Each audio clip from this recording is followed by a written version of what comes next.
हम लोग 2023 में नियुक्त सहायक शिक्षक हैं। बीएड डिग्री धारी है हम लोग। लगभग 3000 की संख्या है हमारी, जो कि बस्तर संभाग और सरगुजा संभाग में पदस्थ है।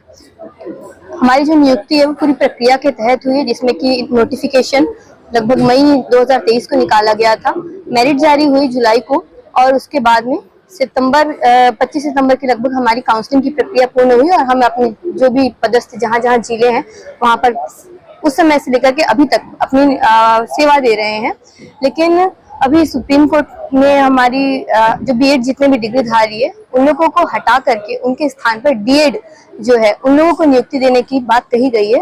हमने एसएलपी लगाई थी तो वो हमारी जो एसएलपी है वो डिसमिस कर दी गई है।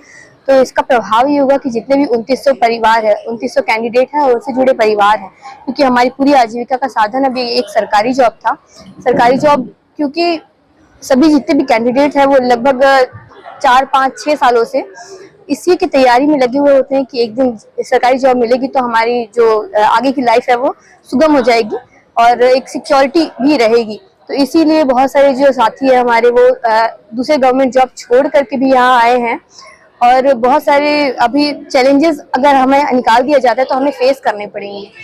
तो हम बस गवर्नमेंट से अभी तत्कालीन जो सरकार है उनसे ये उम्मीद लगा रहे हैं, हमारी ये गुहार है कि हमारी जो जॉब है उसको सिक्योर कर लिया जाए, क्योंकि बहुत सारे गवर्नमेंट के पास में ऐसे प्रावधान, बहुत सारे अधिकार होते हैं जिसके तहत वो हमारी जॉब को बचा सकती है।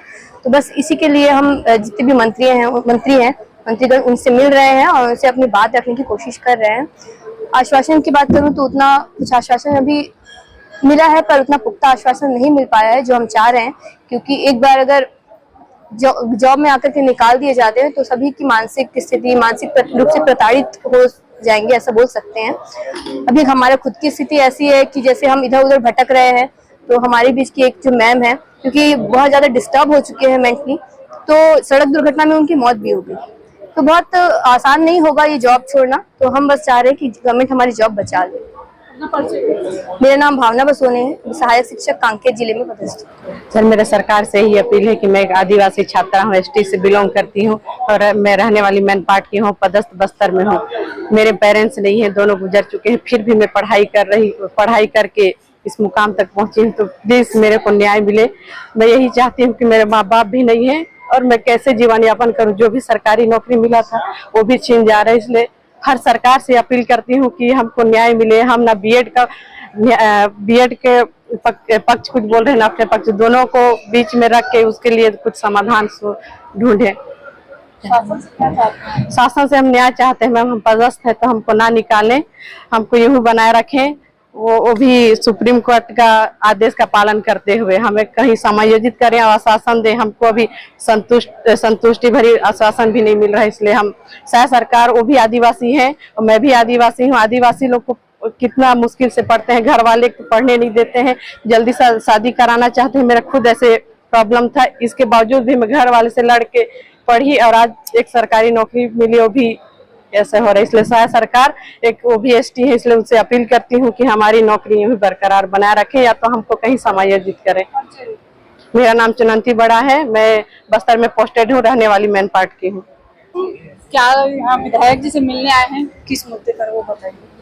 हम सभी बीएड सहायक शिक्षक हैं। लगभग 1 साल से हम सरगुजा और बस्तर के दुर्गम क्षेत्रों में अपनी सेवाएं दे रहे हैं और सुप्रीम कोर्ट के एक ऑर्डर के आ जाने के बाद से हम सभी की नौकरी निरस्त करने का आदेश कभी भी आ सकता है। क्या आश्वासन? अभी तो विधायक जी से हमारी अच्छे से मुलाकात नहीं हो पाई है। वो बोले हैं कि थोड़ी देर के बाद इस मुद्दे पे बहुत अच्छे से बात करेंगे।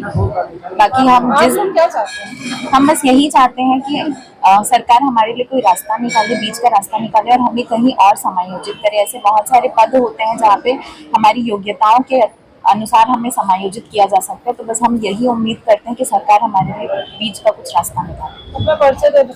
मैं पद्मा साहू, मेरी पोस्टिंग प्राथमिक शाला पूरी में चारामा ब्लॉक में।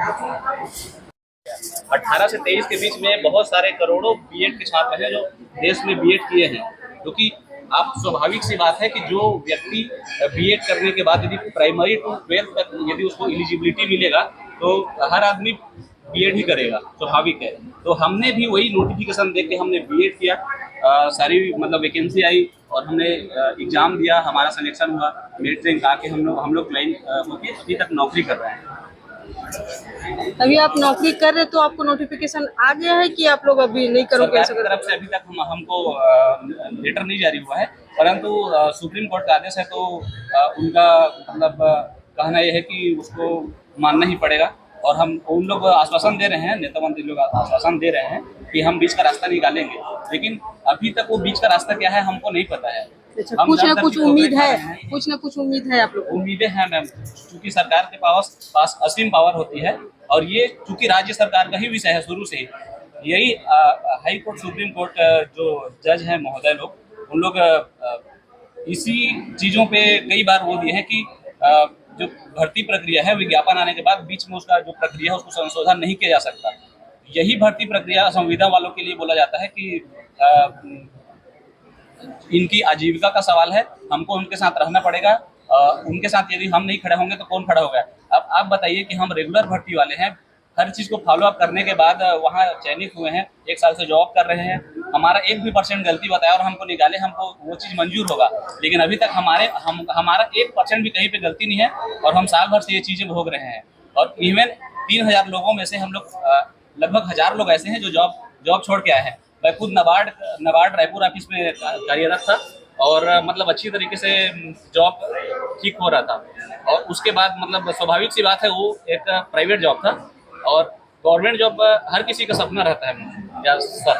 गवर्नमेंट जॉब जैसे ही लगेगा तो हमको ये हो जाता है कि हम और हमारा फैमिली इन फ्यूचर हमारा फैमिली पूरा सिक्योर रहता है।